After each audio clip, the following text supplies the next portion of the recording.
Et si tout ce que vous pensiez savoir sur l'Église était faux? Et si, dans les couloirs silencieux du Vatican, loin des yeux du monde, un autre Dieu avait été choisi? Un Dieu de colère et de guerre, au détriment de celui de pardon et d'amour. Ce que vous allez découvrir dans cette vidéo ne figure dans aucun catéchisme. Et pourtant, cela façonne votre monde depuis plus de 1600 ans. Des manuscrits interdits, des papes assassinés, des sociétés secrètes infiltrant le cœur même du Saint-Siège. Jusqu'à un basculement historique et spirituel dont personne ne parle, le jour où le Vatican a tourné le dos au Christ pour adopter l'autorité absolue de l'Ancien Testament. Préparez-vous à plonger dans un récit troublant où l'histoire, la foi et le pouvoir s'entrelacent dans l'ombre. Et si ce que l'on appelle aujourd'hui christianisme n'était qu'un voile? Avant de commencer cette enquête bouleversante, pensez à vous abonner à Histoires émouvantes et à liker la vidéo.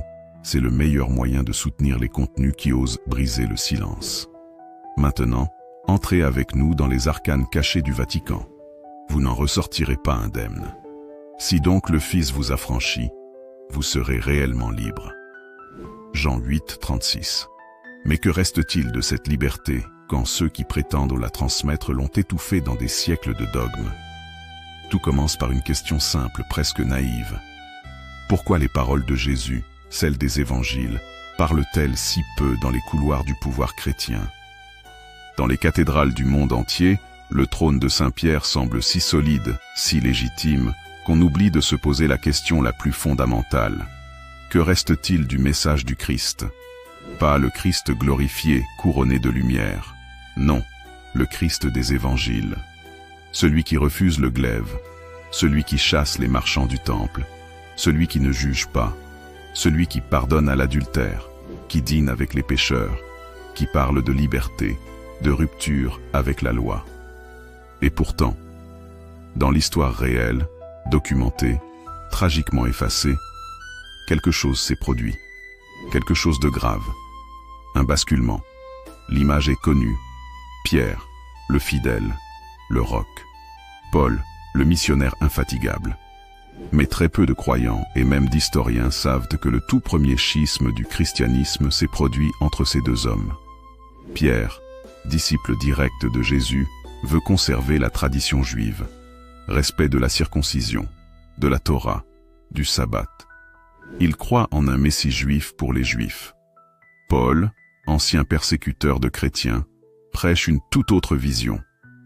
Un Christ universel, libéré de la loi mosaïque, accessible à tous, juifs comme païens, sans obligation de suivre les prescriptions du Lévitique.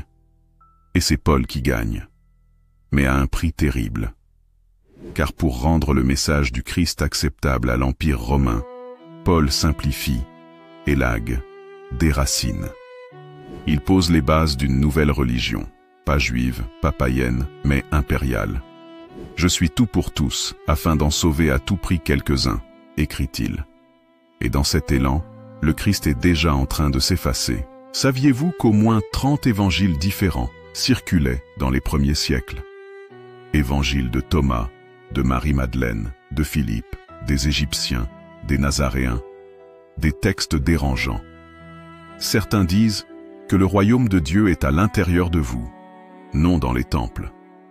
D'autres que Marie-Madeleine était l'initié préféré du Christ, suscitant la jalousie des disciples masculins. D'autres encore décrivent un Jésus rieur, philosophe, mystique, loin du juge ressuscité. Ces évangiles, jugés trop gnostiques, trop subversifs, ont été méthodiquement effacés de la mémoire collective à partir du IIe siècle. Les pères de l'Église, Irénée de Lyon, Tertullien, Justin, les désignent comme hérétiques. Mais pourquoi cette obsession à imposer une seule version du Christ?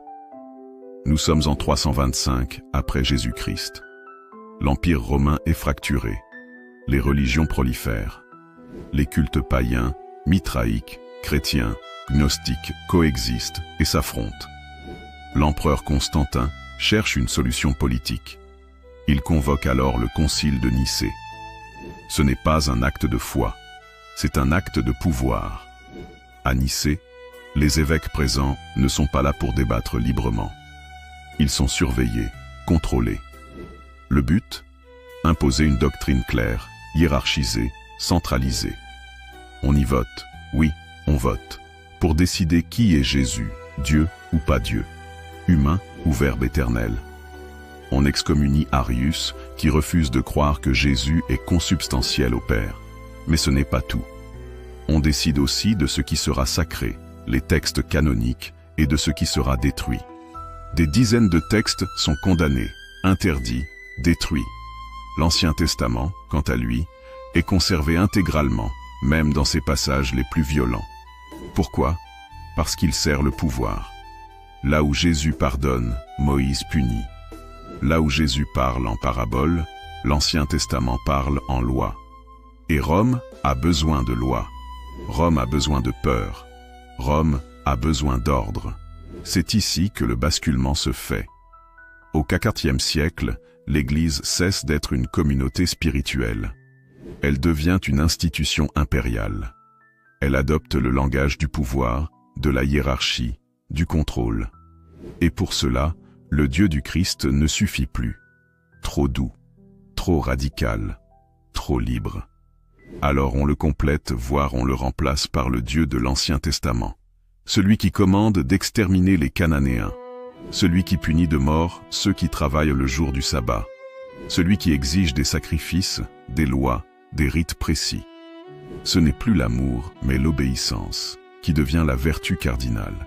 Et ce Dieu, plus que le Christ, devient la colonne vertébrale du pouvoir ecclésiastique. Le Vatican n'existe pas encore. Mais déjà, ses racines plongent dans l'alliance entre la loi antique et l'autorité impériale. Des siècles plus tard, cette fusion donnera naissance à une théocratie unique en son genre, mêlant les codes du droit romain, les rituels du temple juif et le nom du Christ, vidé de sa substance originelle. Le message du Nazaréen, réduit, ritualisé, figé dans une liturgie inaccessible au peuple. L'homme de Galilée, qui prêchait en marchant, est devenu une icône hiératique. Le plus grand tour du diable a été de faire croire qu'il n'existait pas. Baudelaire. Et si le vrai pouvoir de l'Église n'était pas celui que l'on voit? Et si derrière le pape en blanc, un autre trône, invisible, tirait les ficelles depuis plus de 1000 ans? À chaque apparition sur le balcon de Saint-Pierre, le monde acclame un homme en blanc, le pape, le vicaire du Christ, un symbole de paix, de foi, de compassion. Mais peu savent que, dans les coulisses du Vatican, un autre homme, en noir, celui-là, détiendrait un pouvoir supérieur, plus vaste, plus redouté, le général des Jésuites. Surnommé le pape noir, cet homme n'est pas élu par les fidèles. Il est choisi en secret, par les siens. Il ne gouverne pas une religion, mais un ordre militaire et occulte aux ramifications planétaires. La Compagnie de Jésus. Fondée en 1540, au cœur de la contre-réforme, l'ordre des Jésuites n'est pas une congrégation religieuse comme les autres. C'est une machine stratégique, politique, intellectuelle et financière, infiltrée dans les universités, les cours royales, les banques et les consciences. Le fondateur des Jésuites, Ignace de Loyola, n'était pas prêtre au départ, mais soldat. Blessé au combat, il vit une conversion mystique, mais conserve la rigueur militaire, la discipline absolue, la structure hiérarchique. Son œuvre n'est pas un évangélisme doux. C'est une réplique autoritaire à la réforme protestante, mais aussi une arme contre toute pensée libre menaçant l'unité de l'Église. Il fonde la Compagnie de Jésus, avec un vœu d'obéissance directe au pape, et une loyauté intérieure à leur propre supérieur général, le pape noir. Leur devise: Perinde ac cadaver, obéir comme un cadavre. Un jésuite n'a pas de volonté propre. Il exécute, il infiltre, il observe, il éduque les élites, il chuchote à l'oreille des rois, il confesse les puissants, il gouverne dans l'ombre. Peu connu du grand public, le serment secret des Jésuites, longtemps nié puis exhumé dans plusieurs archives historiques, décrit un engagement glaçant. Je déclarerai la guerre, secrètement ou ouvertement, à tous les hérétiques, protestants et libéraux. Je pendrai, brûlerai, détruirai l'influence de leurs enfants, et j'utiliserai le poignard, la corde ou le poison, sans pitié, où que je sois envoyé. Ce texte, bien qu'officiellement contesté, s'accorde étrangement avec l'histoire réelle de l'ordre, car les jésuites ont été accusés, preuves à l'appui, d'avoir fomenté des assassinats royaux, Henri IV, Guillaume d'Orange, d'avoir infiltré les monarchies européennes, d'avoir déclenché ou instrumentalisé des guerres religieuses, et surtout, d'avoir établi une église parallèle, plus rigide, plus orientée vers la domination mondiale que vers la spiritualité. La question peut sembler provocatrice, mais elle est légitime. Le pape officiel est-il le vrai chef de l'Église? Voici ce que l'histoire nous montre. En 1773, le pape Clément XIV dissout l'ordre des Jésuites sous pression des monarques européens. Peu après, il meurt empoisonné, dans des conditions suspectes. En 1814, le pape Pie VII restaure les Jésuites, malgré les protestations. Pourquoi? Quelle dette devait-il rembourser? En 1983, sous Jean-Paul II, le général Pedro Arup est brusquement écarté. L'Église évite le scandale en silence. En 2013, pour la première fois dans l'histoire, un pape noir devient pape blanc. Jorge Mario Bergoglio, alias François, premier jésuite à accéder au trône de Pierre. Une fusion, un coup d'État interne. Certains chercheurs y voient la confirmation que les jésuites ont pris le contrôle complet de l'appareil ecclésiastique. Derrière les gestes sacrés et les messes télévisées, une réalité plus froide s'impose. L'Église institutionnelle est structurée comme un État totalitaire.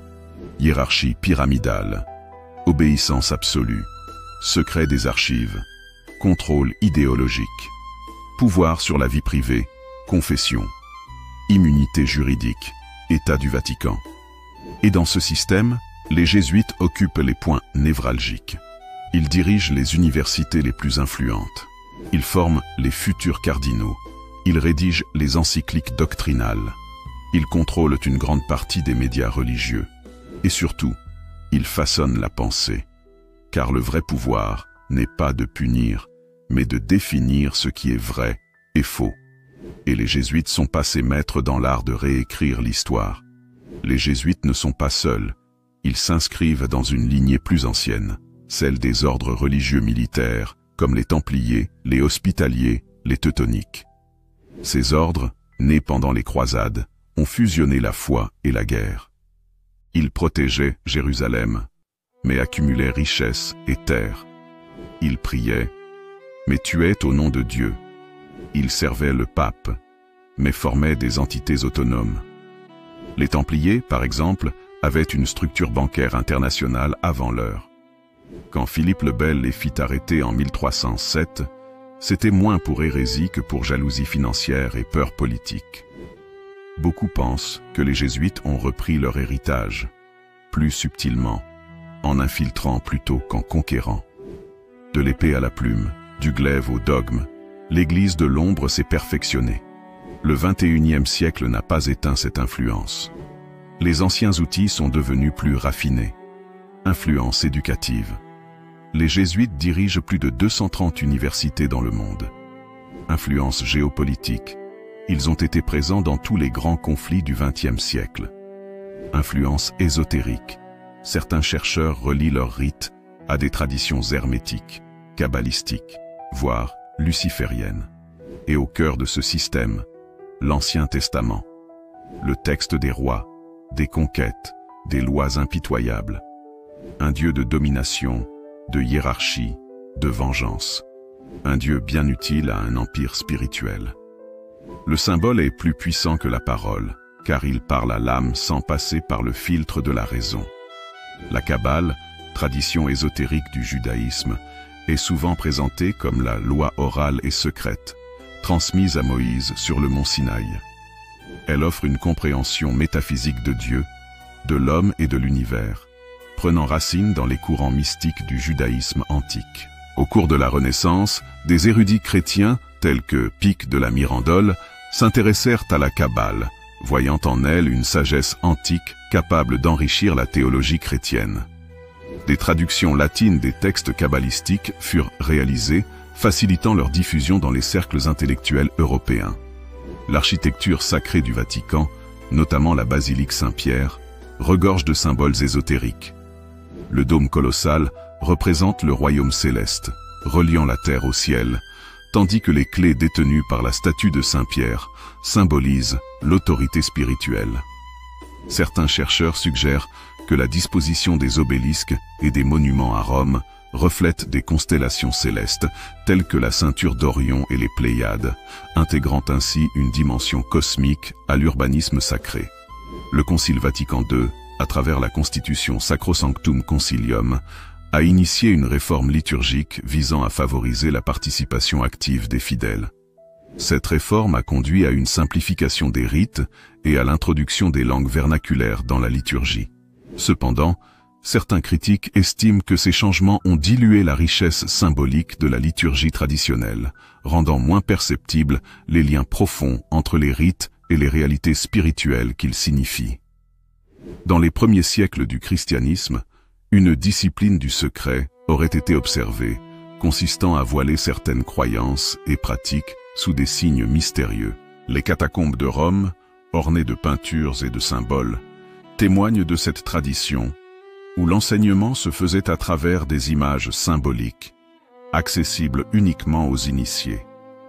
L'intégration de la Kabbale, du symbolisme architectural et des réformes liturgiques, révèle une dimension cachée de l'Église, où les traditions mystiques et ésotériques coexistent avec la doctrine officielle. Et si tout ce que nous croyons être la foi chrétienne n'était qu'un couvercle posé sur une mécanique de domination globale? Une machine lente, fondée sur le Dieu vengeur de l'Ancien Testament, et non sur l'amour radical du Christ. Depuis 2000 ans, l'Apocalypse de Jean est interprété comme une prophétie. Mais si ce texte n'était pas une vision mystique, mais un manuel stratégique, un plan codé pour préparer l'avènement d'un gouvernement religieux mondial, le Vatican conserve plusieurs versions anciennes de l'Apocalypse. Et dans les archives secrètes, certains passages non canonisés font allusion à un système d'identification planétaire, des signes sur la main et le front, la marque de la bête, une unification du pouvoir religieux, commercial et politique. Ces thèmes, longtemps traités comme symboliques, trouvent un écho glaçant aujourd'hui. Surveillance biométrique, IA éthique gérée par des conseils interreligieux, monnaie numérique contrôlée par des institutions supranationales. Le Vatican ne crée pas ces technologies, mais il les bénit, les conseille, les oriente. L'enseignement du Christ parlait de grâce, de pardon, d'amour des ennemis. Mais aujourd'hui, les prises de parole papales parlent d'ordre, d'écologie punitive, de morale universelle, de justice globale. Pourquoi ce changement? Parce que l'influence de l'Ancien Testament, longtemps en arrière-plan, est redevenue dominante. Ce n'est plus le Christ qui guide le navire, mais le Dieu de Moïse, de la loi, du jugement, de la soumission. Ce Dieu n'aime pas la désobéissance. Imposer les 10 commandements comme code pénal, puni par des catastrophes. Et c'est ce Dieu que la structure ecclésiale actuelle semble réinstaller au sommet. Le récit de Babel dans la Genèse évoque des hommes unis pour construire une tour vers le ciel. Dieu les disperse pour avoir voulu s'unir sans lui. Mais depuis le XXe siècle, les symboles de Babel reviennent. L'Union européenne a une affiche représentant la tour inachevée. Des expositions au Vatican en reprennent les formes. Et le discours sur la maison commune, le village planétaire, s'intensifie. Le Vatican soutient l'ONU, le Forum de Davos, les sommets sur le climat. Il parle de gouvernance mondiale responsable. Mais sous cette bienveillance apparente, certains voient un agenda théocratique déguisé, où les lois spirituelles deviennent des lois politiques. La religion devient un outil de contrôle global. Autrefois, l'Inquisition utilisait la torture physique. Aujourd'hui, elle agit via les réseaux sociaux, surveillance des croyances déviantes, les algorithmes, détection automatique des hérésies modernes, les alliances interreligieuses, uniformisation de la foi. L'objectif n'est plus de convertir, mais de neutraliser toute différence. Des mouvements spirituels alternatifs, des courants chrétiens libres, des penseurs dissidents sont marginalisés, interdits de parole, associés à des dangers pour l'unité. C'est une inquisition douce, mais plus efficace que jamais. Certains théologiens affirment que l'Église actuelle prépare la venue d'un Messie qui ne sera pas le Christ, mais une figure globale, technologique, éthique, qui unira les peuples, mais sans rédemption. Il ne mourra pas sur une croix. Il n'aimera pas ses ennemis. Il imposera la paix par le contrôle. Ce faux Messie sera accepté par toutes les religions, syncrétisme, soutenu par les gouvernements, et surtout consacré par le Vatican. Le troisième temple, que certains mouvements préparent déjà à Jérusalem, pourrait devenir le centre de cette nouvelle religion mondiale. Le pape, ou son équivalent, y aurait une place centrale. Nous sommes à la croisée des chemins. D'un côté, une foi incarnée, libre, fondée sur l'amour du Christ. De l'autre, une religion d'État globale, fondée sur la loi, le jugement, l'ordre. Ce récit n'est pas une simple critique du Vatican. C'est un appel à la lucidité. Car à trop vouloir préserver l'unité, on risque de trahir la vérité. Pendant des siècles, l'Église a dissimulé une lutte interne. Christ contre Yahvé, l'amour contre la loi, le pardon contre le contrôle. Et aujourd'hui, ce n'est plus un débat théologique. C'est un choix de société, de civilisation, de survie de l'âme humaine. Les serviteurs de l'ombre n'ont pas besoin de cacher leur visage, car nous avons cessé de les voir. Mais vous, maintenant, vous savez. Voilà. Vous êtes arrivés, au terme de ce récit, de cette plongée profonde dans les zones d'ombre, les contradictions et les mystères cachés derrière l'histoire de l'Église. Si vous êtes encore là, c'est que quelque chose, en vous, a vibré. Une curiosité, un doute, une envie de comprendre au-delà des apparences. Et pour cela, merci. Merci de nous avoir suivis jusqu'ici. Merci d'avoir écouté avec attention. Merci d'avoir osé regarder au-delà du voile, à travers les serviteurs de l'ombre. Quand le Vatican a choisi l'Ancien Testament contre le Christ, notre intention n'a jamais été de juger, ni de provoquer gratuitement, mais d'explorer, de questionner, d'ouvrir des portes que certains préfèrent laisser fermer. Car il n'y a rien de plus puissant que la vérité, même lorsqu'elle dérange. Si cette vidéo vous a marqué, interpellé, fait réfléchir, alors likez, partagez et surtout abonnez-vous à cette chaîne, Histoires émouvantes, pour ne rater aucun des prochains récits. Nous avons encore tant de vérités à découvrir ensemble, tant de récits oubliés, enterrés, censurés, qui attendent que des esprits curieux comme le vôtre leur redonnent vie. Activez la cloche, car la suite arrive bientôt. Et ce qui vous attend pourrait bien changer, encore une fois, votre manière de voir le monde. Avec toute notre gratitude, merci. À très bientôt.